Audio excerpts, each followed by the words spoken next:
Sir तो interval अभी आप फिर से पढ़ाएंगे? नहीं नहीं, इंटरवल का डेफिनेशन मैंने बता दिया, उतना उतना सफिशिएंट, उससे ज्यादा यूज नहीं होता। वो तो डिस्कशन में भले कभी डिस्कशन ज्यादा चला जाए, लेकिन इंटरवल का डेफिनेशन वही 2 लाइन का है। ठीक है, सर उसमें जो थ्योरम है वो क्या अभी अभी कराऊंगा, अभी आने करवाएंगे? दो वहां पे, थोड़ा सा मैं पहले और बेसिक बता दूं, फिर आता हूँ। वो सारे थ्योरम कराना है, जो बुक आपका जो प्रिस्क्राइब्ड है ना, जो बार्टले की, उसके सारे जी थ्योरम कराने हैं। हाँ, उससे एक एक थ्योरम डिस्कस कराऊंगा, लेकिन उससे पहले थोड़ा सा कुछ और बेसिक में रिकॉल करा दूं तब। ठीक। ठीक है, कुछ और भी लोग ज्वाइन कर रहे हैं, जरा इनको अलाउ कर दो। टोटल 19 लोग हैं, अभी 20 हो गए, 20 पार्टिसिपेंट्स हैं। अच्छा चलिए बताएं, देखिए सेट थ्योरी तो वैसे आपको पढ़ाया जाएगा, वो अलग से जो भी आपके टीचर हैं वो पढ़ाएंगे, लेकिन थोड़ा सा इस पे हमारा मैथ। हाँ, एक मिनट जरा, देखिए टोटल 24 पार्टिसिपेंट्स हो चुके हैं। चलिए अब स्टार्टिंग करते हैं। अच्छा ये बताएं, जैसे कुछ मैं बेसिक पूछ रहा हूँ, सेट को कैसे डिफाइन करते हैं?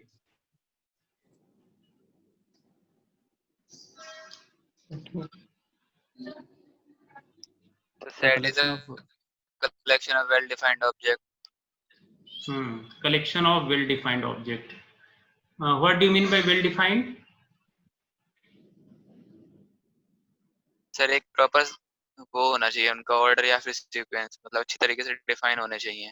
नहीं, वो अच्छी तरीके का क्या मतलब, यही तो मैं पूछ रहा हूँ।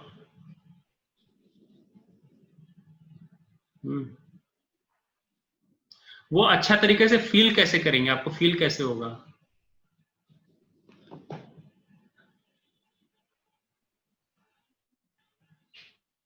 मैं सबको म्यूट कर देता हूं, और जिसे बोलना होगा वो खुद अनम्यूट कर लेगा, है ना, क्योंकि लेक्चर मैंने रिकॉर्डिंग पे भी लगा रखी ताकि बाद में आपको शेयर कर सकूं। देखो जो थोड़ा सा मैं बैकग्राउंड आता हूं इसमें। सेट सेट कहते हैं ना, well defined collection of distinct object is called set. तो वेल डिफाइंड का मतलब होता है जिसमें एम्बिगिटी ना हो, है ना, कंफ्यूजन ना हो। मतलब एक कुछ चीज अगर आपको इंक्लूड करनी है, एक्सक्लूड करनी है, तो वो चीजें क्लियरली डिफाइंड हो। इसी वजह से देखा होगा कि सेट में रिपीटेशन अलाउड नहीं होता। ठीक है, सेट में रिपीटेशन अलाउड नहीं होता। तो अगर तो ठीक है, मैं स्क्रीन शेयर करके उस पर लिख रहा हूं।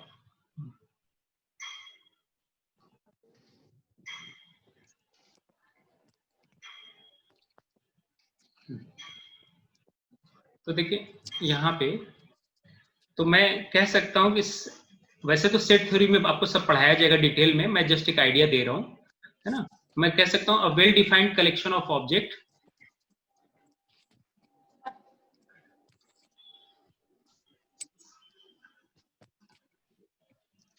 a well defined collection of distinct objects.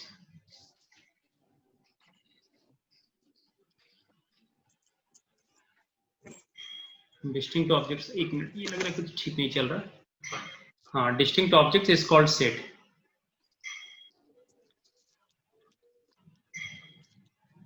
ठीक है, यहाँ पे अब now question is what well defined. Basically देखो, इन जनरल अगर बात करें ना, तो सेट डिफाइंड नहीं है।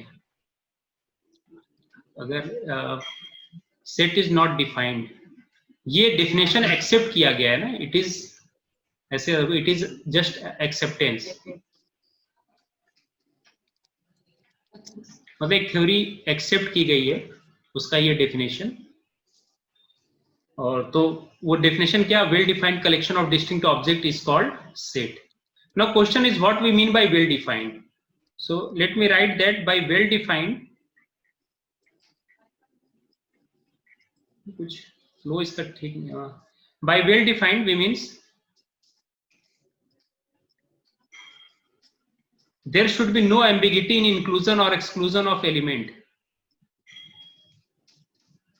There should be no ambiguity.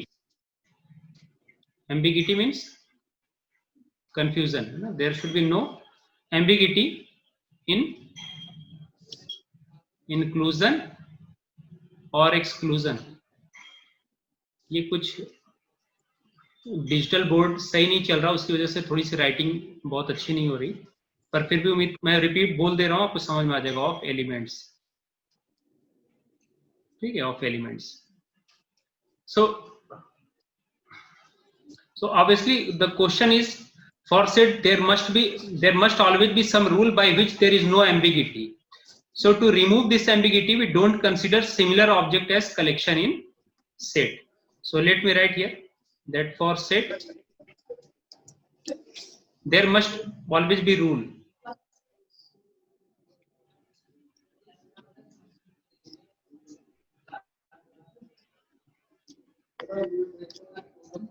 by which there is no ambiguity.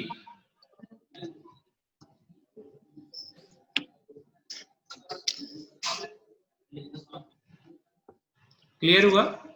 तो सेट का डेफिनेशन एज्यूम किया गया है ना, ये जो डेफिनेशन जो थ्रू आउट फॉलो किया जाता है।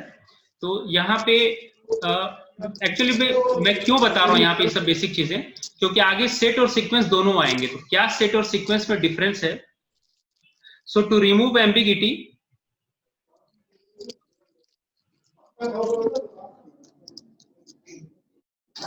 we don't consider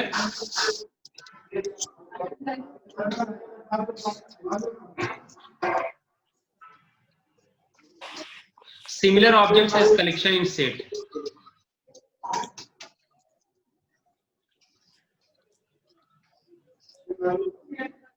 As collection in sets, ठीक है। तो ये है। अब सबसेट कैसे डिफाइन करेंगे, बताएं कोई? बहुत बेसिक डेफिनेशन आपसे। Suppose A and B are set. Suppose A and B are set such that X belongs to A implies X belongs to B. ठीक है। Then we say that,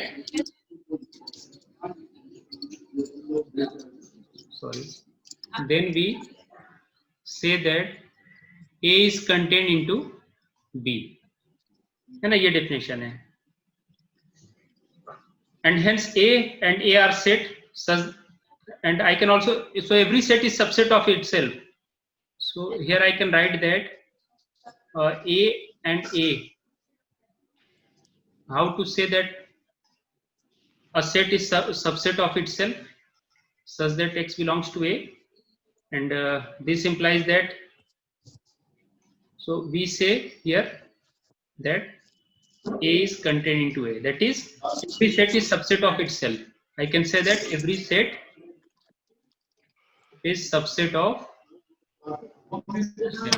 ये सब बिल्कुल बेसिक आप पढ़ चुके हैं, मैं यहाँ पे रिवाइज कर रहा हूँ। जैसे मान लो सेट A में एलिमेंट्स है 1 2 3 1 2, और सेट B में एलिमेंट्स क्या है 1 2 3 5।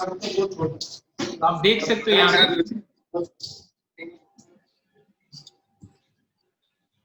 ठीक है, माइक म्यूट कर लें, डिस्टरबेंस हो रहा है। तो यहाँ पे देख सकते हो कि ये A is subset of B, why? A is subset of B, why? Because this element is in B, this element is also in B, so it is going to fulfill this condition that whenever X belongs to A, X must belongs to B. So clearly A is subset of B, ठीक है। तो अगर मुझे ये show करना है कि B अगर A का सबसेट नहीं है, तो कम से कम एक ऐसा एलिमेंट होना चाहिए जो B में तो हो लेकिन A में ना हो। यही बेसिक है सेट थ्योरी का, ठीक है। तो ये सब चीजें आपको डिटेल में पढ़ाई जाएगी, मैं जस्ट डेफिनेशन रिकॉल करा रहा हूँ।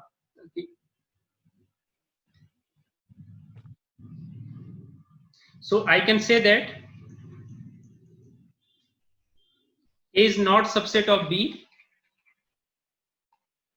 लिखेंगे कैसे? A is not subset of B if there exists X belonging to A such that X does not belongs to B.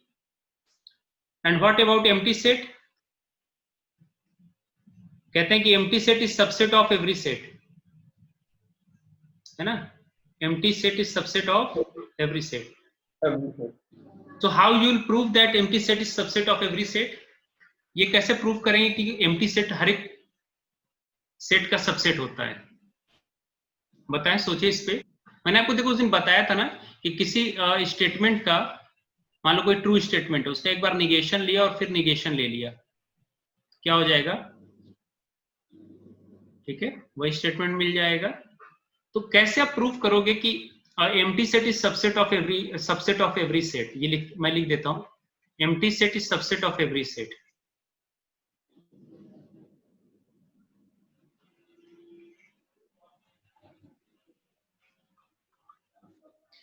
ये जो डेफिनेशन आपको ऊपर दे रखा है, इससे कैसे प्रूफ करोगे? देखो, अगर सबसेट नहीं होता, अगर एम्प्टी सेट हर एक सेट का सबसेट नहीं होता, तो कम से कम एक ऐसा एलिमेंट होना चाहिए जो एम्प्टी सेट में हो, लेकिन जो जिस सेट का आप सबसेट देख रहे हो उसमें ना हो, लेकिन वो डेफिनेशन तो फेल हो नहीं रही।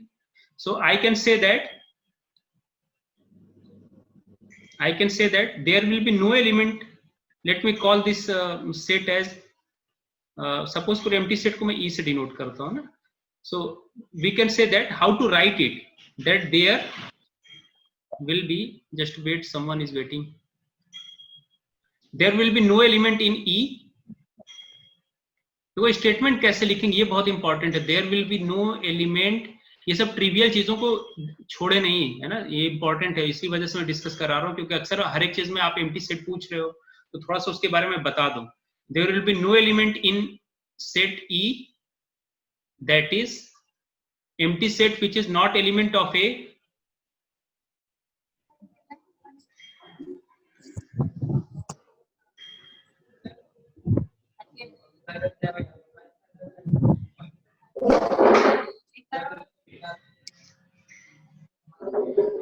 you can write here that there will be no element in E which is not subset of A.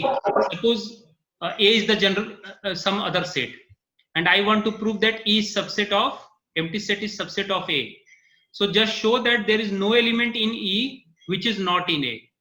So we need to write there will be no element in E which is not in A, which is not in A. Now notice here, अब देखो notice करो, मैंने क्या बताया था, 2 बार negation आपको use करना है।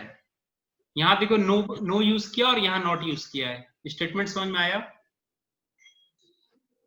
इस तरह लिखेंगे कैसे, चीजें समझना एक अलग बात है, आपको लिखेंगे कैसे। हाँ अल्ताफ, आवाज आ रही मेरी? साकिब, मुताहिर? यस सर, आ रही। Yes sir. लिखने का मेथड समझ में आया?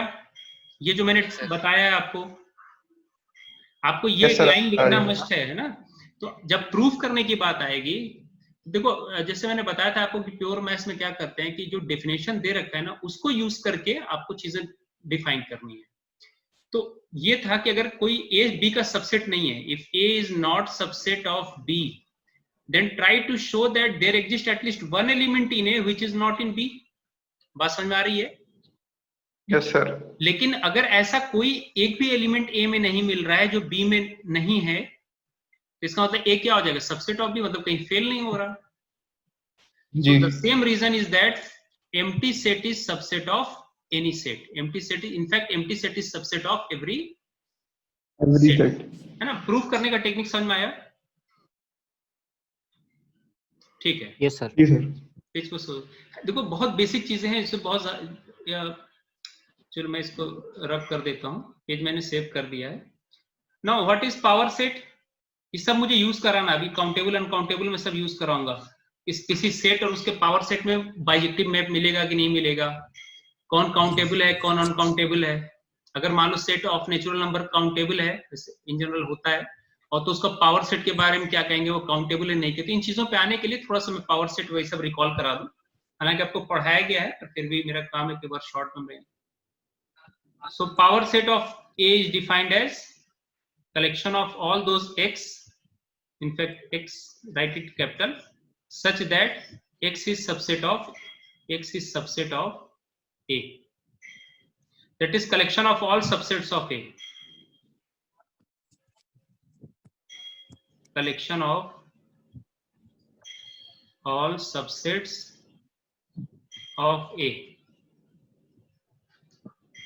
Now what about cardinality of a set? अब आते हैं कार्डिनलिटी वगैरह जो अब तक पढ़ा है, और फिर मैं ट्रांसफाइनाइट नंबर की थ्योरी और आज मैं बताऊंगा कि कैंटर ने क्या क्या चीजें प्रूव की थी और किस तरह से उसने जो इनफाइनाइट सेट की थ्योरी जो दी थी उसको लोगों को समझने में 8-9 साल लग गए। बाद में 8-9 साल बाद लोगों ने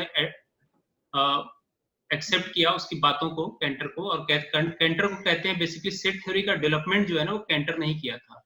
तो जो आपकी बुक है बार्टले वाली, उसमें एक पेज पे बहुत अच्छा कैंटर के बारे में थोड़ा सा शॉर्ट में हिस्ट्री लिखी हुई है, वो मैं डिस्कस करूंगा। तो मैंने पावर सेट बता दिया। पावर सेट आप जानते हो, कोई बहुत सी चीज सब पढ़ी हुई है, मैं इसको बहुत ज्यादा डिटेल में, जैसे A = 1 2 हो गया तो इसका पावर सेट ऑफ A आपको बनाना होगा। अब क्या लिखोगे, empty set singleton 1 singleton 2 this and 8 self 1 2 1 2 8 self है ना, ठीक है। तो ये सब बेसिक थ्योरी। जैसे से आगे बढ़ेगा, कार्डिनलिटी ऑफ अ सेट क्या होगा, 2 की पावर n। मैंने टर्म लिखा कार्डिनलिटी ऑफ अ सेट। थोड़ा सा सेट की कार्डिनलिटी के बारे में, और फिर जब इनफाइनाइट सेट में गए तो क्या रिप्रेजेंट करेंगे, 1 1 ऑन 2 मैप क्या होता है, इसका मैं थोड़ा बैकग्राउंड बता दूं क्योंकि बहुत से लोगों को ये चीजें अगर है तो अच्छी बात है, एक बार रिकॉल करा देता हूं क्योंकि इसको यूज करेंगे काउंटेबल अनकाउंटेबल में, प्रूफ वगैरह में। सो let me write that the number of elements in a finite set is defined as cardinality. Basically cardinality word जो यूज करते हैं ना, ये finite set के लिए यूज होता है। So the number of elements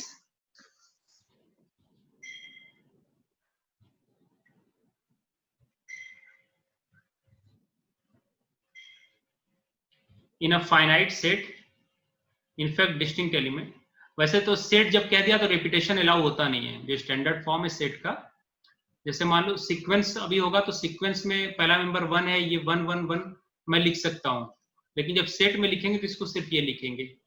set में रिपीटेशन अलाउ नहीं होता क्योंकि एम्बिगिटी रिमूव करनी होती है, जो सेट का जो एक्सेप्टेंस है, जो theory. So the number of element in a finite set is defined as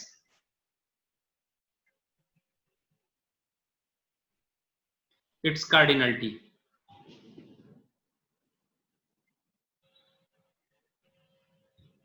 And for infinite set, new symbols are adopted to denote their cardinality, and these symbols are called as transfinite number।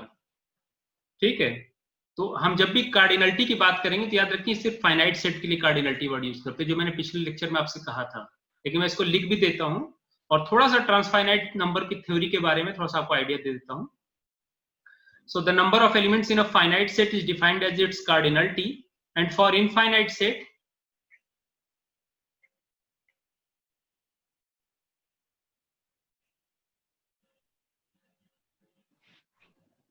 new symbols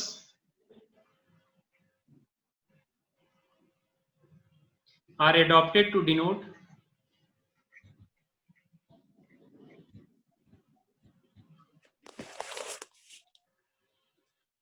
their cardinality।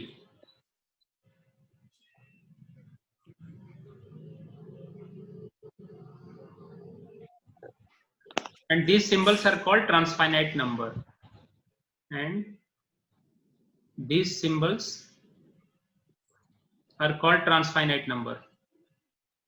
तो दो word मैंने इसमें recall कराया, एक तो transfinite number, पूरी transfinite number की पूरी एक थ्योरी है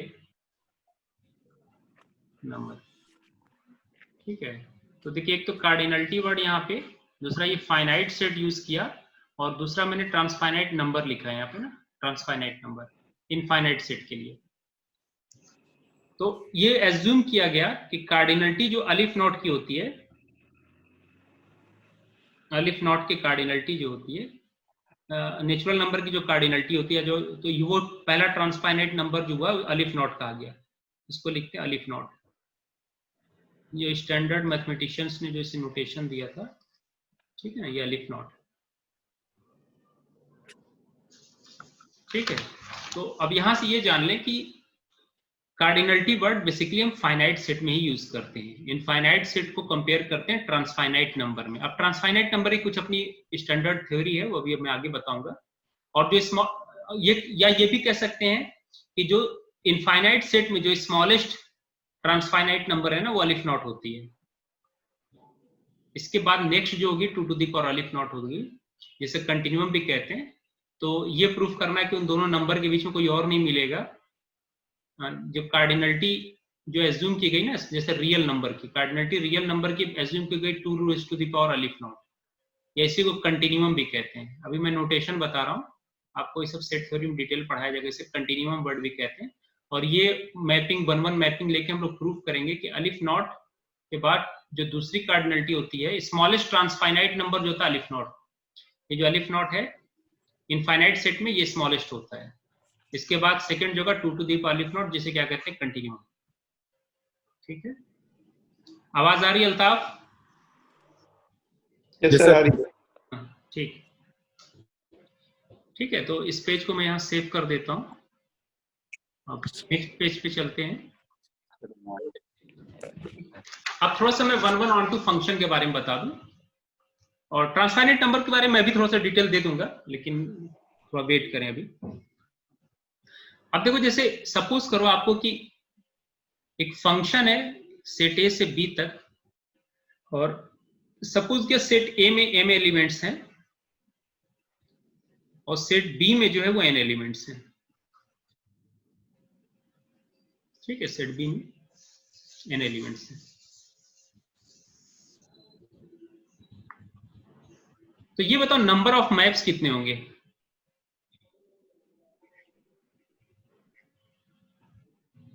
from A to B.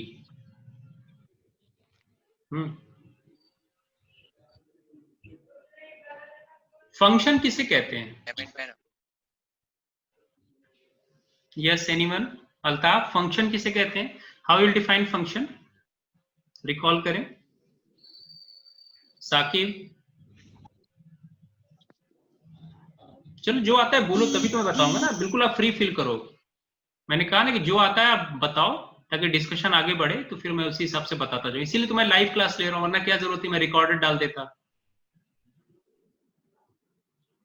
Function का रिलेशन सर जो रिलेशन,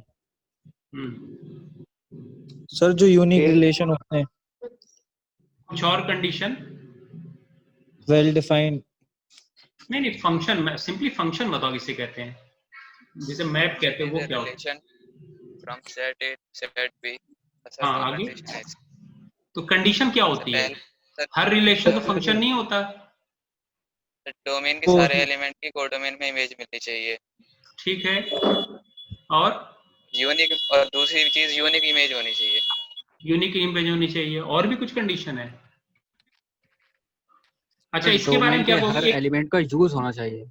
आपने ये कहा ना यूनिक इमेज होनी चाहिए। चलो मान लो यहाँ एलिमेंट ए है, ये बी है, ये सी है, मैंने ये 1 2 3, चलो ठीक है, इन दोनों को मैंने इस पे भेज दिया।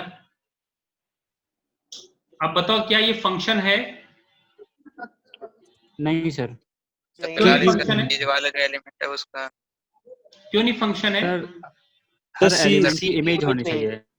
हाँ, फंक्शन नहीं है। एक एलिमेंट बचा हुआ है सर अभी। हाँ, क्योंकि डोमेन के पहली कंडीशन है डोमेन के सारे एलिमेंट क्या होना चाहिए? मैप होना चाहिए। डोमेन के सारे एलिमेंट क्या होना चाहिए? मैप होना चाहिए। तो क्योंकि सी रह गया तो अभी ये फंक्शन नहीं है। उसके बाद व्हाट अबाउट दिस वन? मान लो यहाँ ले लो A B C D, just इस सिंबल से नोटेशन है, और ले लो 1 2 3।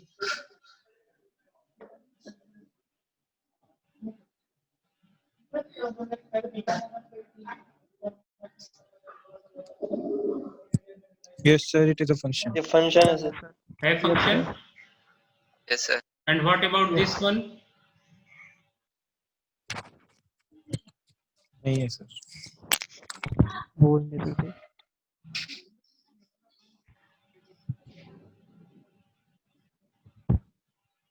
नहीं है सर, नहीं है, ये वाला फंक्शन नहीं है है। सर। यूनिक इमेज होनी चाहिए सर, इसकी बी की 2 एलिमेंट, बी की 2 इमेज आ रही हर एक की एक इमेज होनी चाहिए। इस सेट बी में है ना, ये जो कैपिटल बी है, इसमें इमेज क्या होनी चाहिए? यूनिक होनी चाहिए। ठीक है, so this one is not a function, ये फंक्शन है। ठीक है, यहां तक क्लियर हो गया? हाँ, अब देखो फंक्शन, अगर ये जैसे ये फंक्शन था तो ए के पास कितने चॉइस थे मैप करने के लिए? मान लो अगर मुझे फंक्शन बनाना है, जैसे इसी में देखो, तो ए को मैं 1 पे भी भेज सकता था, ए को 2 पे भी भेज सकता था, ए को 3 पे भी भेज सकता था। बेसिकली ए के पास चॉइस कितने थे? 3 चॉइस थे ना। अगर मान लो जी सर। इनके पास जो चॉइस है, जस्ट अ मिनट, एक कॉल आ रही है।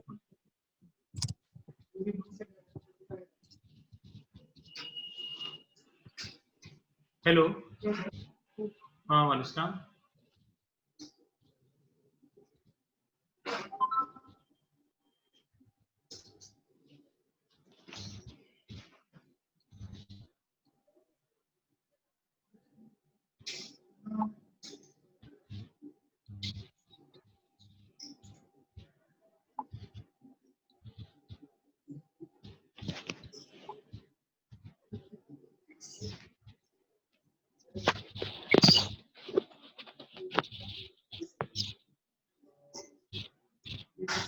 सारा फंक्शन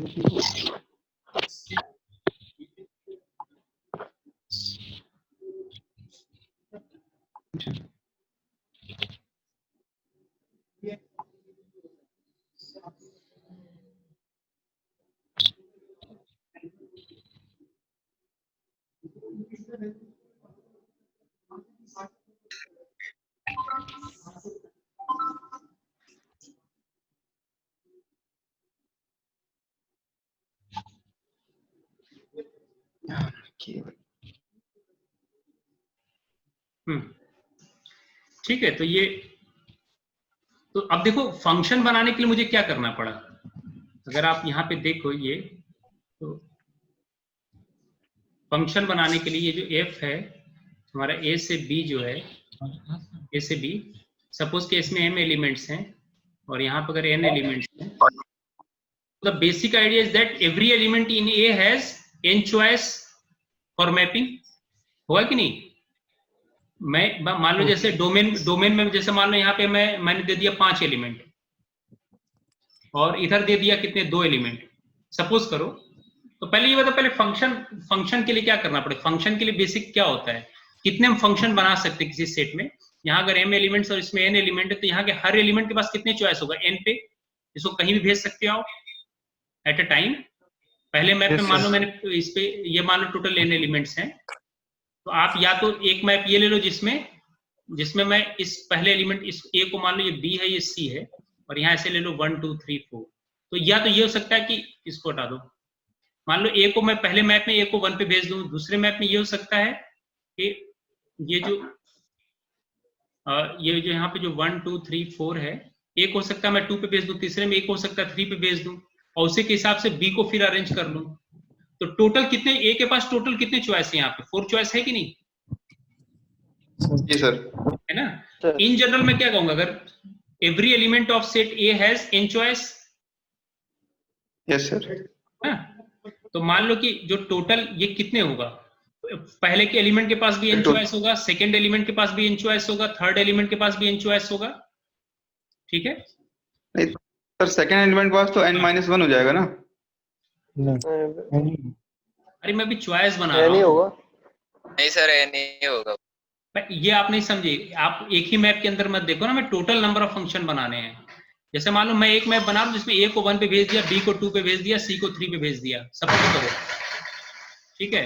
दूसरा मैं ऐसा कर सकता हूँ, a को 2 पे भेज दूं, b को 1 पे भेज दूं, c को ऐसे कर सकते हो। मान लो चलो इसको हटा दो कुछ देर के लिए, चलो ठीक है।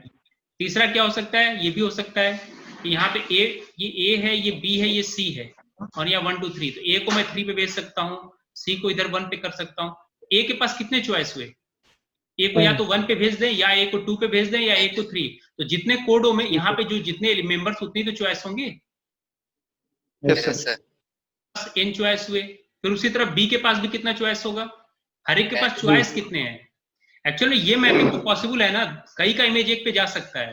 जो आपका डाउट है ना, वो आप ये सोच रहे हो कि जैसे a को मैंने 1 पे मैप कर दिया, तो b को भी मैं 1 पे मैप कर सकता हूँ।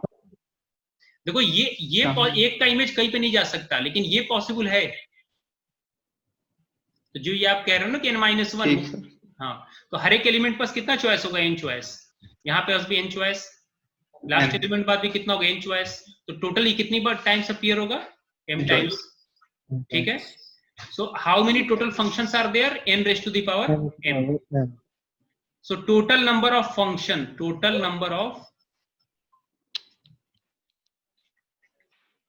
function from set A to set B. Just note it.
Set ए में तो हमने देखा जो टोटल नंबर ऑफ फंक्शन है सेट ए से बी पे कितने हो गए n raised to the power m. If your domain has once it's a function we will call A as domain and B as codomain. Unless function नहीं है तो domain को वर्ड ये यूज नहीं करते, जब फंक्शन डिफाइन हो जाता तब यूज करते हैं, ठीक है. तो अगर एक बार फंक्शन ये हो गया तो ए को क्या कहेंगे डोमेन. तो ये मैंने टोटल नंबर ऑफ फंक्शन बता दिया. अब one function onto function ये सब बेसिक है, मैं फिर भी रिवाइज करा देता हूँ आपको.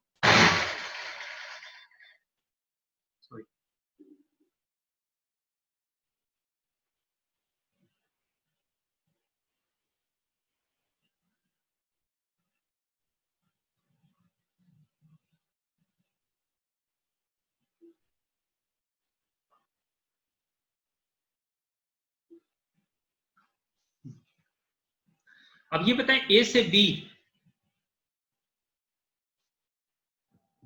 सपोज ए में 5 एलिमेंट है and B has 3 elements, so how many one map are possible? 125. कितने होंगे? नहीं, नंबर ऑफ फंक्शन तो हाँ 5 हो जाएंगे सर. क्या? हाँ 3 और 5. कौन बोल रहे हैं? साकिब. साकिब. हाँ साकिब, क्वेश्चन समझ में आ गया मैंने क्या पूछा है? अच्छा 1 मैप पूछ रहे हैं. हाँ 1 मैप. 1 मैप पॉसिबल नहीं है. देखो नंबर ऑफ फंक्शन तो ठीक है 3 raised to the power 5 होगा, लेकिन 1 मैप कितने होंगे? 1 मैप के लिए क्या होना चाहिए? डोमेन के हर एलिमेंट की अलग इमेज जानी चाहिए, ठीक है. व्हेनेवर f of x, ठीक है, यही है. तो 1 मैप के लिए क्या होना चाहिए? अगर मान लो आपके यहाँ डोमेन में 5 एलिमेंट हैं, 1 2 3 4, चलो इसको नाम दे दो A1 A2 A3 A4 और A5. इधर को डोमेन में 2 एलिमेंट है, मान लो 1 और 2, नोटेशन ले लिया. तो अब सबकी इमेज अलग जानी चाहिए. मान लो मैंने इसको A2 को 2 पे भेज दिया और A1 को 1 भेज दिया. अब A3 A4 A5 मैप नहीं हुए थे तो फंक्शन नहीं होगा, क्योंकि फंक्शन होने के लिए डोमेन के हर एलिमेंट मैप होना चाहिए, कोई छूटना नहीं चाहिए. और दूसरी बात, अगर आप A3 A4 को कहीं मैप करते हो तो फिर ये 1 1 नहीं रह जाएगा, क्योंकि 2 एलिमेंट की इमेज एक पे जा रही है. So what is our answer? That no 1 1 map is possible. क्या होगा? No 1 1 map is possible. ठीक है, समझ में आया? डाउट तो नहीं किसी को? No sir. No 1 1 map is possible. Next, now suppose A has suppose 3 and B has 4 elements. Then how many? Then and what about this one? Now just yes. Okay. How many 1 1 map are possible here? कितने map possible होंगे? 1 1 map. देखो total function कितने हो जाएंगे? 4 raised to the power 3. लेकिन 1-1 map में एक condition और है क्या? 3 की पावर 3 हो जाएंगे फंक्शन। क्या लॉजिक यूज किया साकिब? सर एक उसमें नहीं, मतलब जो 4 एलिमेंट्स है ना, उसमें अगर एक छूट भी जाएगा तो कोई दिक्कत नहीं। मैंने पूछा नंबर ऑफ 1-1 फंक्शन। छोटा सा पहले आप समझो इसको, कुछ रिजल्ट रटना नहीं, कैसे आप रिजल्ट डेवलप करोगे ये बताओ। चलो एक नए पेज पे मैं लिख देता हूं। मेरा क्वेश्चन ये है, सपोज करो ए में 3 एलिमेंट्स है और बी में 4 एलिमेंट्स हैं, तो टोटल कितने 1-1 मैप आप डिफाइन कर सकते हो? 1-1 फंक्शन, नंबर ऑफ 1-1 फंक्शन, और क्या लॉजिक होगा? सोचो पहले इसका नंबर ऑफ 1-1 फंक्शन क्या पॉसिबल। चलो मैं नाम दे देता हूं इसको A1, A2, A3, और यहां दे दो B1, B2, B3 और B4। सॉरी, हाँ ठीक है ठीक है। ये अब इस पे बताओ कितने होंगे, सोचो इस पे। पहले 1-1 फंक्शन की बात कर रहा हूं मैं। Sir 4 factorial. 4 फैक्टोरियल कैसे? क्या सर साकिब पहले क्या? वाले पे 4 सर विदेश। हाँ विदेश, हाँ विदेश, क्या लॉजिक बताया? सर पहले वाले एलिमेंट पे 4 वो हो सकती हैं चॉइस, तो अगर वो एक चूज कर लेगा तो फिर दूसरे वाले एलिमेंट के लिए 3 बचेंगी, ठीक है, तो हाँ उस बिल्कुल हिसाब से सही। फिर नेक्स्ट वाले के लिए 2 बचेंगे। तो 2 सर उस बचेंगे, तरीके से 4 × 3 × 2, हाँ। तो सर 4 फैक्टोरियल होगा। नहीं तो नहीं तो ये फिर पीएनसी। अच्छा, थोड़ा सा परमुटेशन कॉम्बिनेशन। पहले आपने ये कहा ना कि पहले इन, देखो A1 के लिए क्या करना पड़ेगा, इन 4 में से किसी एक पे सिलेक्ट करना पड़ेगा ना। हाँ जी। पहले आप क्या करोगे, A1 के लिए इन 4 में से, 4 एलिमेंट में से मान लो, या चलो डोमेन की, तो इन जनरल क्या करोगे, A1 को पहले इसमें इसको किसी एक पे सिलेक्ट करोगे, और जो सिलेक्ट कर लिया तो फिर A2 को वो नहीं हम देंगे। या इन जनरल मैं कह सकता हूँ कि डोमेन में अगर 3 एलिमेंट हैं तो इन 3 एलिमेंट के लिए हमें यहाँ पे कोई 3 एलिमेंट सेलेक्ट करने पड़ेंगे, क्योंकि सबकी इमेज अलग अलग जानी है। Yes sir. क्लियर हुई? तो इन 4 में से पहले 3 एलिमेंट सेलेक्ट करेंगे ना, और क्योंकि ये सेट है तो सेट में रिपीटेशन अलाउ। देखो ये, अच्छा ये बताओ NCR, ये आपने ये पढ़ा होगा कि out of n symbols R can be chosen in how many ways? NCR ways. ठीक है, अब ये बताओ कि यस सर। अगर आपके पास 10 आइडेंटिकल रेड बॉल्स हैं, उसमें से मुझे 4 बॉल सेलेक्ट करना, कितने वेज में सेलेक्ट करेंगे? 10C4। साकिब की किसने आवाज दिया? नाम भी बता दिया करे अपना जरा। विदेश विदेश विदेश, हाँ विदेश। देखिए विदेश ने क्या कहा, 10C4। विदेश पहले ये बताएं कि अगर आपके सारे आइडेंटिकल रेड बॉल्स हैं तो कोई भी 4 बॉल निकालेंगे वो तो रेड ही आएगा, and between red balls you can't distinguish. ये माइक म्यूट कर दे अपना। So there will be only one way. जब सारे के सारे आपके आइडेंटिकल रेड बॉल्स हैं तो आप 10 में से 4 बॉल कोई भी सिलेक्ट करो, रेड ही आएंगे, आप उन्हें डिस्टिंग्विश नहीं कर सकते। तो पहले आप ये याद रखें कि ये जो फार्मूला ये NCR यूज करते हैं, यहाँ पे ये n डिस्टिंक्ट ऑब्जेक्ट जब होते हैं तब यूज करते हैं, n डिस्टिंक्ट ऑब्जेक्ट्स जब होते हैं तब यूज करते हैं, ये हर जगह नहीं यूज कर सकते। अब क्योंकि ये सेट है, सेट में बताया था मैंने कि रिपीटेशन अलाउ नहीं है। ठीक है, तो यहाँ पे मान लो ये अगर B1, B2, B3, B4 ये चार डिस्टिंक्ट हैं, तो और क्योंकि 1-1 में सबका इमेज अलग अलग चाहिए, जैसे मान लो मैंने सपोज कि A1 को मैंने B2 पे भेज दिया, A2 को B3 पे और A3 को B4 पे। दूसरा ये भी तो हो सकता है कि मैं ऐसे कर दूं कि ये A1, A2 और A3 है, और यहाँ पे आपका ये B1 है, B2 है, B3 और B4। तो मैं A1 को B1 पे भेज सकता हूँ, A2 को B2 पे और A3 को B3 पे। ये भी 1-1 मैप हुआ, ये भी 1-1 मैप है।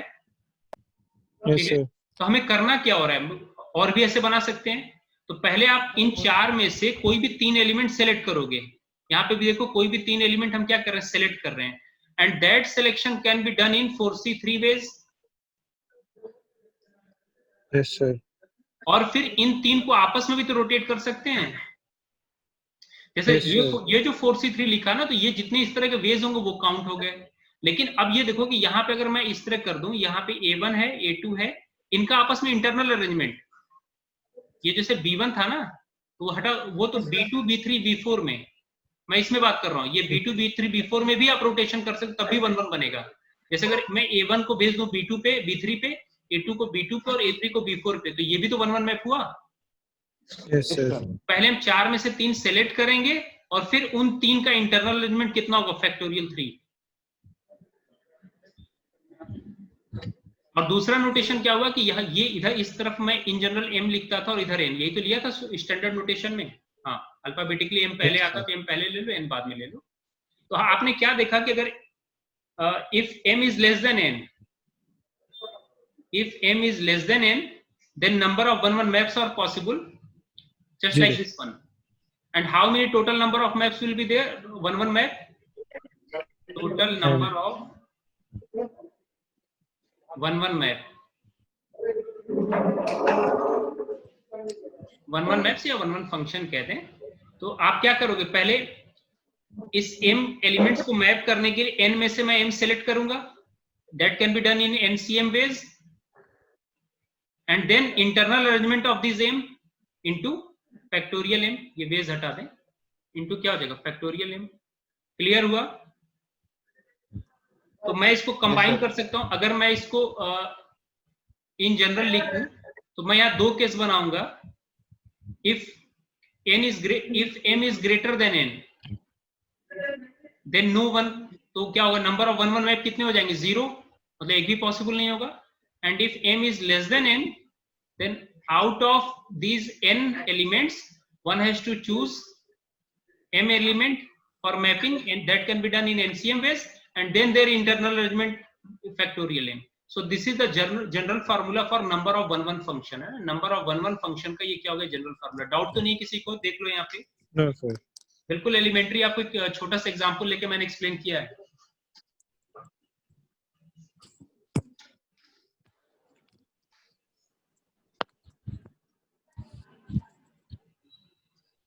ठीक है। Yes sir.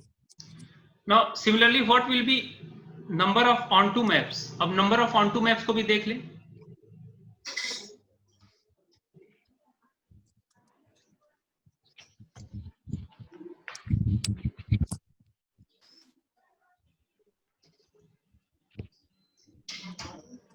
अच्छा, पहले एक छोटा सा एग्जांपल लेके देखो onto map पॉसिबल होगा कि नहीं।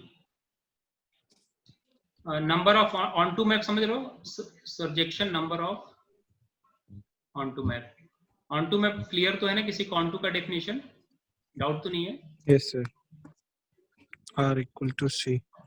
अच्छा एक बात बताओ, मान लो A में 3 एलिमेंट्स हैं और B में 4 एलिमेंट्स हैं, कितने ऑन टू मैप डिफाइन कर सकते हैं? Onto map means codomain का कोई भी एलिमेंट छूटना नहीं चाहिए, सबका प्री इमेज होना चाहिए। यस सर, ये नहीं होगा, है ना? 0 नहीं होगा सर इसमें। अब देखो, आप खुद Zero बना के होगा। देखो, फार्मूला तो मैं बाद में आऊंगा, तो principle of inclusion exclusion use करके जो मेथड वो बाद में आऊंगा। पहले आप एक जस्ट ये बेसिक चीजें हैं। ए में सपोज किया A1 A2 A3, नोटेशन दे देता हूँ कुछ, कोई जरूरी नहीं 1 2 3 लिया जाए। यहाँ मान लो B1 B2 B3 B4। देखो एक तो फंक्शन होना है, तो डोमेन का हर एलिमेंट मैप होगा। चलो मान लो मैंने इस पर मैप कर दिया, A3 को B4 पे मैप कर दिया।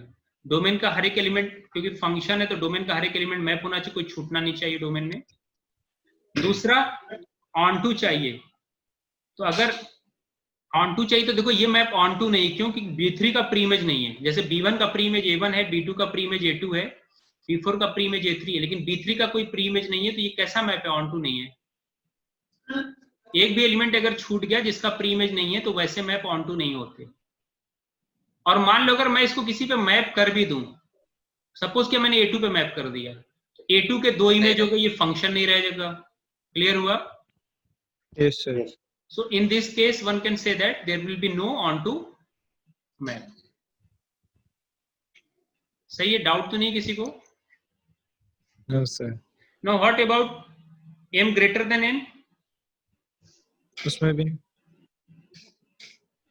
उसमें हो जाएगा। तो कैसे निकालेंगे, क्या तरीका होता है इसका?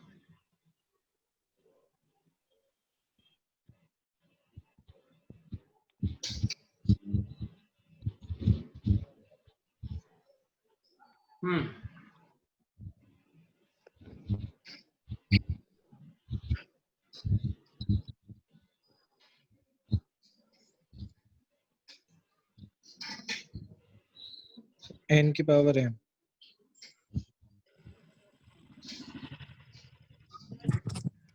Number of onto maps कैसे निकालेंगे? If m is greater than n। अब देखो टोटल, हम इसमें जो बेसिक आइडिया क्या होगा कि टोटल नंबर ऑफ फंक्शन में से हम वो मैप घटाएंगे जिसमें जो ऑन टू ना हो। तो टोटल नंबर ऑफ फंक्शन कितने आपके आए थे? n raise to the power m।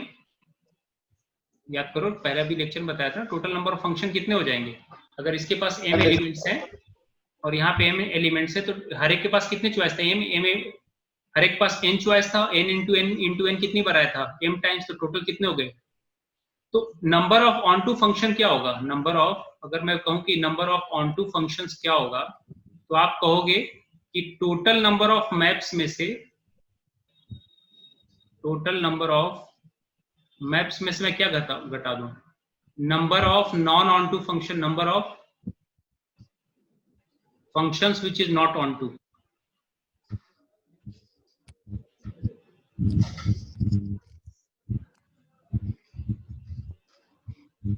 ठीक है, यही तो होगा बेसिक फार्मूला। Yes sir. तो टोटल नंबर ऑफ फंक्शन तो चलो ठीक है, n raise to the power m हो गया, लेकिन यहां क्या आएगा?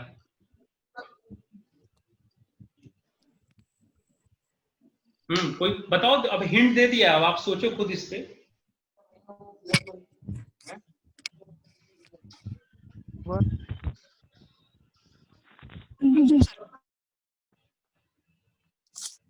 हाँ, साकिब कुछ बोलना चाहेंगे? शाबाश। 1 फंक्शन माइनस कर देंगे। 1 फंक्शन 1 फंक्शन सर 0 हो जाएगा क्योंकि सब 1 1 होंगे नहीं यहाँ पे।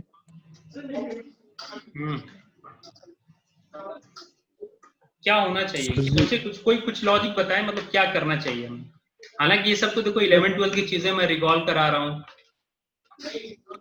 सर। हर केस में ऑन टू हो गई, और अगर ऑन टू नहीं करेंगे तो वो फंक्शन डिफाइन नहीं हो पाएगा, क्योंकि फिर एक की 2 इमेज करनी पड़ जाएंगी। प्रिंसिपल ऑफ इंक्लूजन एक्सक्लूजन पढ़ा है? अच्छा छोड़ो, नाम तो अभी से पता नहीं लग रहा हो पढ़ा हो कि नहीं पढ़ा हो। ये कभी पढ़ा है? दिख रहा है क्या ऊपर जो मैं लिख रहा हूँ, n of a union b? Yes sir. n of a, ये वेन डायग्राम में पढ़ा होगा, वो कार्डिनलिटी जब निकालते किसी फाइनाइट सेट का, n of a plus n of b minus n of a intersection b ना। पहले सिंगल का सम लेते हैं, फिर उनका इंटरसेक्शन, क्योंकि 2 बार रिपीट हो जाता है ना। जैसे मान लो ये सेट है, ये है, b है, तो यूनियन लेने का मतलब a और b, तो ये क्योंकि a में भी आ जाएगा ये एक बार, b में भी आ जाएगा कॉमन। जब a यूनियन b लेते हैं तो हम a को ऐड करते हैं, b को ऐड करते हैं, लेकिन उसमें क्या होता है कि कार्डिनलिटी जब ऐड करते हैं तो ये अगर ऐड करेंगे तो ये 2 बार इंटरसेक्शन पोर्शन 2 बार ऐड हो जाता है, तो उसको हम क्या कर देते हैं, minus n of a intersection b है ना, cardinality of a intersection b पढ़ा है ये। तो पहले इसमें क्या चलता है, सिंगल का सम चलेगा, फिर 2 का माइनस, और 3 के लिए जब करेंगे तो फिर 3 का जितने पेयर बनेंगे उन, पहले सिंगल का सम, फिर ऐसे 2 के जितने पेयर बनेंगे वो सब माइनस हो गए, और फिर 3 वाले फिर प्लस होने चलते।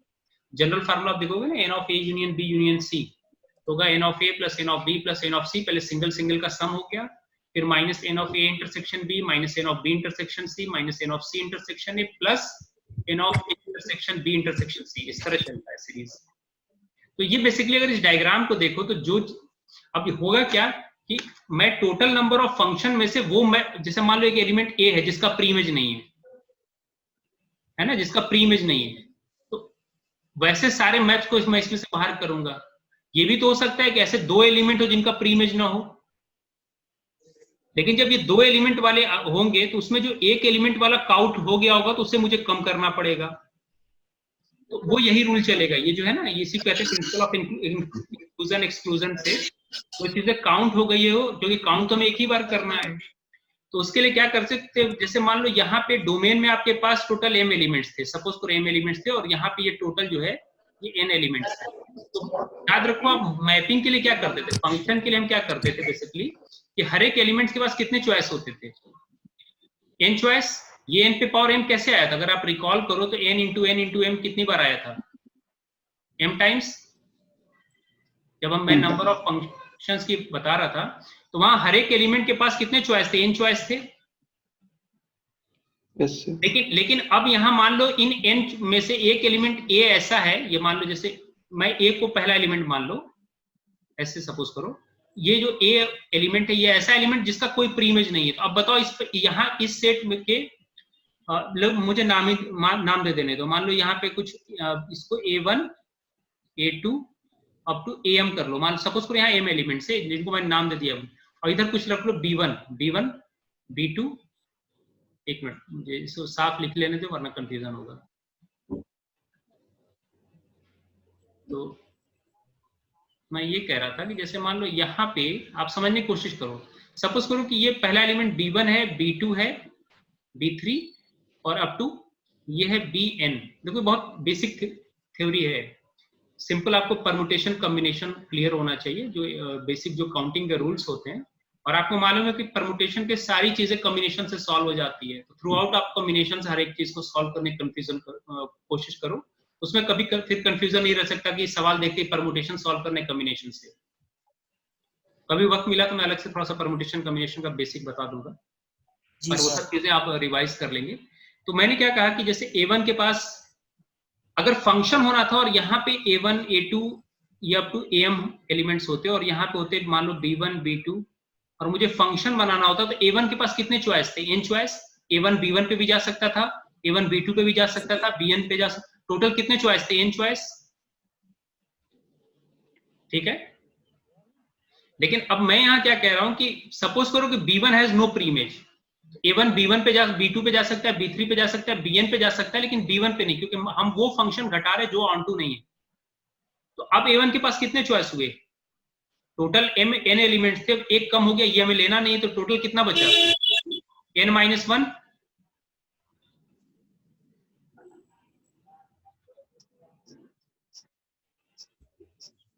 अटक गए सर, अटक गए। पहले यहाँ पे n में से मान लो एक एलिमेंट ऐसा है जिसके पास प्री इमेज नहीं है, तो n में से आपने एक एलिमेंट चूज किया, यहाँ पे n में से एक एलिमेंट ऐसा सिलेक्ट किया जिसका प्री इमेज नहीं है, nc1। अब टोटल फंक्शंस कितने बनेंगे? हर एक एलिमेंट के पास कितने चॉइस होंगे? n-1। a1 के पास कितने चॉइस होगा? b2 से लेके bn तक, b2 से लेके bn तक टोटल कितने चॉइस हुए? n-1। a2 के पास भी कितना चॉइस होगा? n-1। n-1 into n-1 into n-1 कितनी बार आएगा? m times. Yes sir. तो ये कितना हो जाएगा? n-1 raise to the power n। लेकिन अब ऐसा भी तो हो सकता है कि हो सकता है दो के पास प्री इमेज ना हो, दो के पास प्री इमेज ना हो, लेकिन आपने उसमें ये वाला तो काउंट कर दिया, तो इसलिए क्या आएगा? Minus sign. तो फिर अगली बार क्या होगा? nc2। और अब क्योंकि दो के पास, a1 के पास दो एलिमेंट b1 और b2 पे नहीं जा सकता, बाकी सारे एलिमेंट पे जा सकता है, तो a1 के पास कितने चॉइस हो गए? n-2। क्या लिखेंगे? n-2 raise to the power n।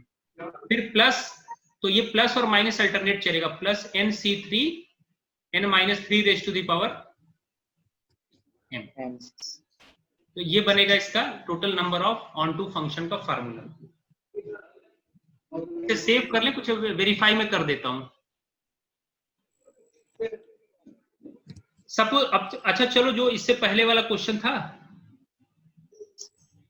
जैसे मान लो total number of onto functions, suppose किया कि सेट ए में 4 एलिमेंट्स है और सेट बी में 3 एलिमेंट्स हैं, तो टोटल कितने ऑन टू फंक्शन बनेंगे? ये आपका m है और ये n है। तो देखो फार्मूले वाइज क्या हो जाएगा? 4 raise to the power 3 raise to the power 4 minus 3c1 है ना, 3c1 और 3 minus 1 raise to the power 4 plus 3c2 3 minus 2 raise to the power 4 plus 3c3 और लास्ट वाला क्या हो जाएगा? 3 माइनस 3 0। तो इसके आगे जाने की जरूरत ही नहीं, यहां से क्या हो जाएगा? सब 0। ये टर्म 0 हो जाएगा, इसको बच्चे को सिंप्लीफाई कर लेंगे, जो भी आएगा ये आंसर हो जाएगा। 3 to the power 4 minus 3c1 तो 3 होता है, 3 into 2 raise to the power 4 plus 3c2 हो गया 3c1 के इक्वल 3 इंटू और 3 माइनस 2 1 पे पावर 4 तो 1 हो गया। तो ये कितना हो गया 3 raise to the power 4 minus 3 into 2 to the power 4 16 3 48 plus 3। सही है। मैं कैलकुलेशन देख लेंगे। 81 माइनस 51 कितने कितने मैप आ गए 30 सॉरी पेज हाँ तो टोटल हो गया 30 मैप 30 ऑन टू मैप्स। आगे का कैलकुलेशन समझ में अल्ताफ यस सर। आदिल विदेश यस सर आ गए। इस पे देखो ऐसा करना ना कि जो ये जो मार्केट में जो जेई वगैरह की बुक्स आती है थोड़ा सा उससे निकाल के इसका बेसिक देख लेना। मैं थोड़ा सा आपको बस रिकॉल करा दे रहा हूँ। तो ये काउंटिंग के रूल्स अक्सर आप लोग इसे इग्नोर कर देते हो और कॉम्पिटिशन्स वगैरह में क्वेश्चन आते हैं और ये सब जानना चाहिए। कंपटीशन में आप बैठे नहीं बैठे अलग, लेकिन मैथमेटिक्स के स्टूडेंट हो के ये सब आपको एक कमांड होना चाहिए इन सब चीजों पे। ठीक है तो इसे रिवाइज कर लेंगे। नेक्स्ट लेक्चर में इसको और क्लियर करूंगा। स्पेस को मैं सेव कर लूं। अब सिमिलरिटी ऑफ सेट क्या होता है, यहां से आपका टॉपिक शुरू होता है जो आपके कोर्स में है, similarity of sets.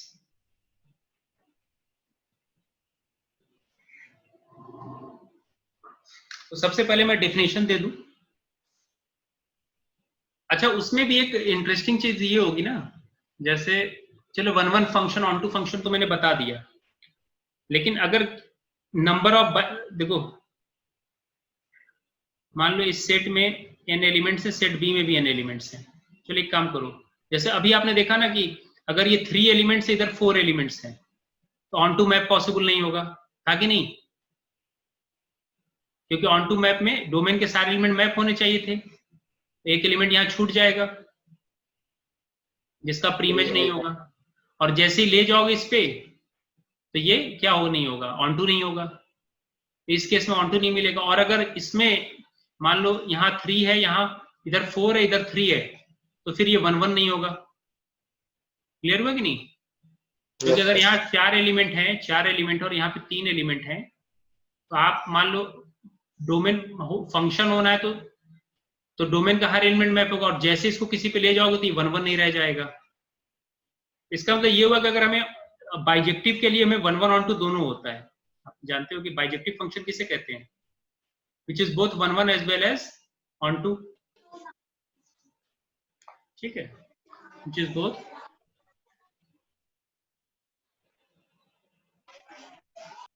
1 1 and on to,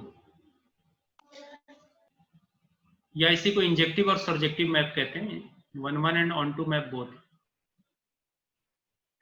तो यहाँ पे तो इस वजह से बाइजेक्टिव मैप होने के लिए दोनों में नंबर ऑफ एलिमेंट्स क्या होने चाहिए, same.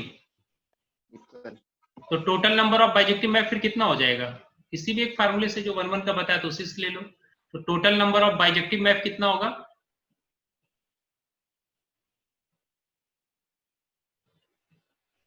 Is equal two factorial n। चाहो तो आप 1 1 मैप काउंट कर लो। अगर दोनों डोमेन को डोमेन में दोनों में अगर n elements same number of element में, तो n में से n सेलेक्ट करोगे और कितने वेज में अरेंज करोगे, फैक्टोरियल n। तो एनसीएन तो 1 होता है, कि कितना आ गया फैक्टोरियल n। यही नंबर ऑफ 1 1 मैप होगा, या ऑन टू मैप सब इक्वल हो जाएंगे।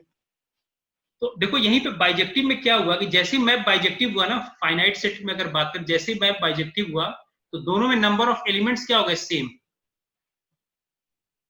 क्लियर हुआ? नंबर ऑफ एलिमेंट्स क्या हो गए, सेम। यहीं से आपकी काउंटिंग थ्योरी की शुरुआत होगी।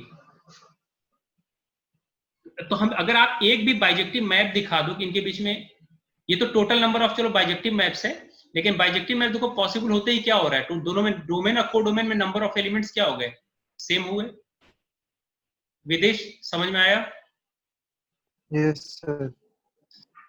ठीक है, अब इसके बाद चलते हैं सिमिलरिटी ऑफ सेट्स पे।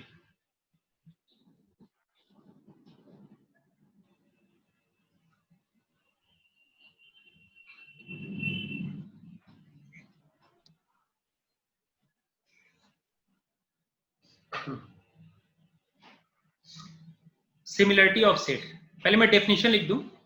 To sets are said to be similar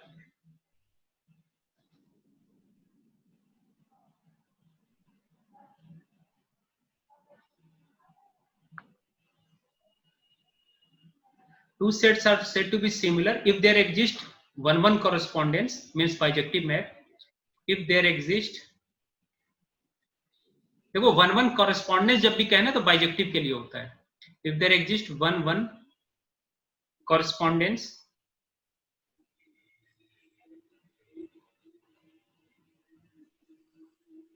between them,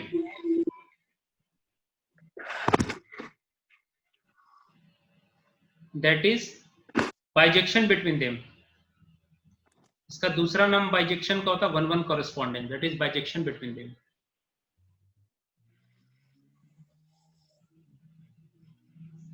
Then sets are called, those sets are called also called as equinumerous or equivalent। ठीक है, तो सिमिलर को दूसरा नाम जो है वो है दो सेट्स। एक बार ये सिमिलर हो गया तो उन सेट्स को हम क्या कहेंगे, दो सेट्स आर कॉल्ड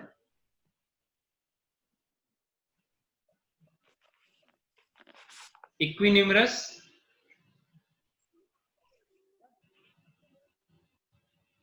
और इक्विवेलेंट। ये सब टर्म्स यूज होते हैं, equivalent. and then we also say sets are cardinally equal।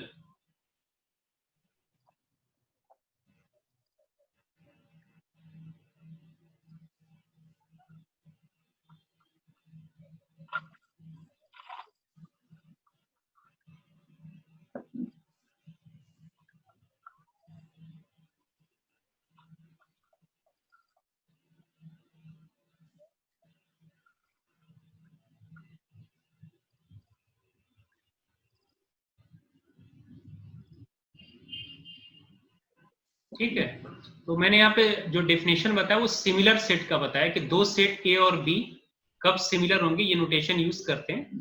When there exist at least one bijection, at least one bijective map between A to B और से बी टू ए। तो ये similar map का definition है। Okay ठीक है, and remember that two finite sets are similar if and only if they have same number of elements.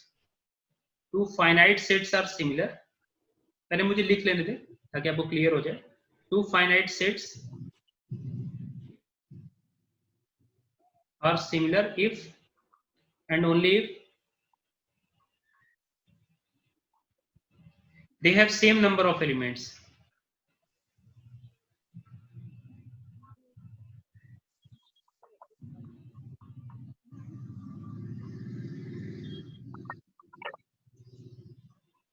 तो मैंने सिमिलर सेट का डेफिनेशन बता दिया कि सिमिलर सेट, अगर एक भी बाइजेक्टिव मैप मिल गया सेट ए और बी के बीच में तो क्या होगा, सिमिलर। अच्छा, ये जो ये लिखते हैं ना, कोई स्टेटमेंट पी क्यू को इंप्लाई कर रहा हो, है ना, जिसे पढ़ते हैं हम कि पी इंप्लाइज क्यू,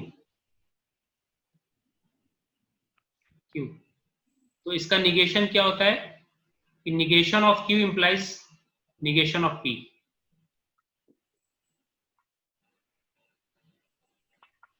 या ऐसे कह लें कि इफ, कुछ बुक्स में ये नोटेशन भी यूज करते हैं, पी इंप्लाइज क्यू तो negation of Q will imply negation of P, या पी कोई क्यू। जैसे ये बहुत इंपॉर्टेंट है कि मीन्स पी इज सफिशिएंट, कोई स्टेटमेंट पी है, P is some statement, Q is some statement, means P is sufficient for q, for statement q, and q is necessary for p। ये necessary और sufficient बहुत important है, necessary for p। या ऐसे कह लें, जैसे मैं एग्जांपल के तौर पे कहूं तो अगर कोई फंक्शन डिफरेंशिएबल होगा तो कंटिन्यूअस होगा। कोई फंक्शन अगर डिफरेंशिएबल है so it will be always continuous. Differentiability implies continuity. But if it is not continuous, then will never be differentiable। कह सकता हूं, not continuous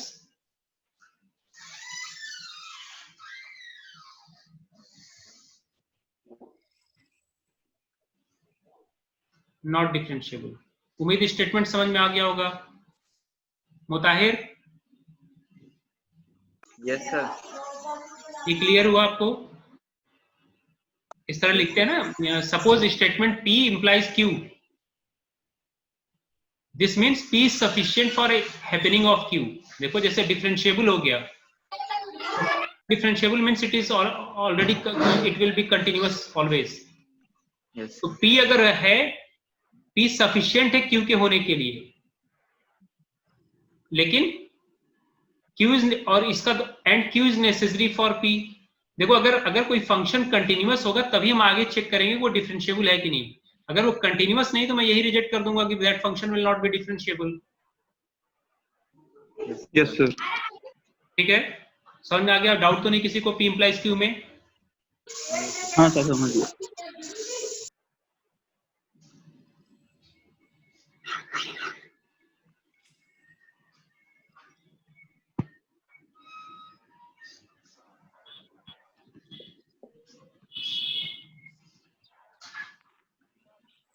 तो अब हम बेसिकली यूज क्या करेंगे? अभी आपने देखा जो मैंने बताया कि 1-1 मैप, जो अगर 1-1 मैप था तो 1-1 मैप कैसे केस में पॉसिबल हो रहा था?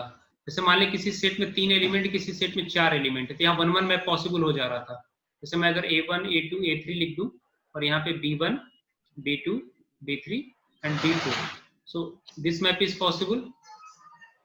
ठीक है, अगर मैं कार्डिनलिटी की बात करूं, मैं मान ली इस सेट को A कह दूं और इस सेट को B, तो आप यहां से देख के कह सकते हो कि अगर 1-1 मैप है तो cardinality of A less than equal to cardinality of B होगा। ये साइन मैं कार्डिनल के लिए यूज कर रहा हूं, नंबर ऑफ डिस्टिंक्ट एलिमेंट। ठीक है, cardinality of A is less than equal to cardinality of B। तो अगर इस मैप को आप देखो तो यहां से मैं इन जनरल कह सकता हूं कि if there exist at least one map, 1-1 map from set A to B, 1-1 map है ना, इंजेक्टिव, वो अलग चीज है। 1-1 कॉरेस्पॉन्डेंस बोलेंगे तो बाइजेक्टिव मैप के लिए डिनोट करते हैं, उससे कंफ्यूज नहीं होंगे। जब भी 1-1 बोलूं तो injective. So if there exist 1-1 map from set A to set B, then cardinality of A must be less than equal to cardinality of B। Clear है कि नहीं? हो सकता है ये हो, इक्वलिटी किससे लगाए तो हो सकता है ये हो जाए दोनों में नंबर ऑफ एलिमेंट सेम हो जाए। हो सकता है इसमें 3 एलिमेंट है, मान लो A B C और यहाँ पे 1 2 3, तो ये तो दोनों में नंबर ऑफ एलिमेंट सेम भी हो सकते हैं। लेकिन ये तो क्लियर है कि अगर 1-1 मैप है तो A की cardinality less than equal to B होगी। डाउट तो नहीं किसी को? तो यहां से मैं कह सकता हूं कि नंबर ऑफ एलिमेंट्स, तो यही सब बेसिक रूल्स है काउंटिंग की। वो जो हम बात करेंगे ना काउंटेबल अनकाउंटेबल सेट में, तो किसकी कार्डिनलिटी ज्यादा है, किसकी कार्डिनलिटी कम है, वो सब इसी फंक्शन के ही थ्रू करेंगे। मैथमेटिक्स में इसीलिए देखा होगा क्लास 11-12 में फंक्शन कैलकुलस में बहुत ज्यादा जोर दी जाती है ताकि आपको समझ में आ जाए ये चीजें, उन्हीं को यूज करना है। Number of elements in set A is less than equal to number of elements in B। ठीक है, तो 1-1 मैप से हम ये प्रूव करेंगे।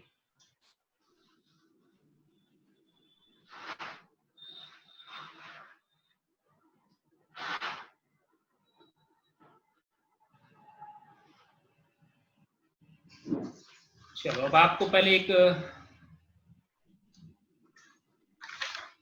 ठीक है, तो ऐसा करते हैं कि आज इतना लेक्चर रहने देता हूं, कल का टाइम मैं बता दूंगा। जी सर। हाँ, और अगर किसी कोई डाउट है तो पूछ सकता है। अभी जो अब तक पढ़ा है उसमें किसी कोई डाउट है तो पूछ ले। ये इसको रिवाइज कर लेंगे, जो आज बताया ना इसको रिवाइज कर लेंगे। मुताहिर कोई डाउट है? अल्ताफ, विदेश?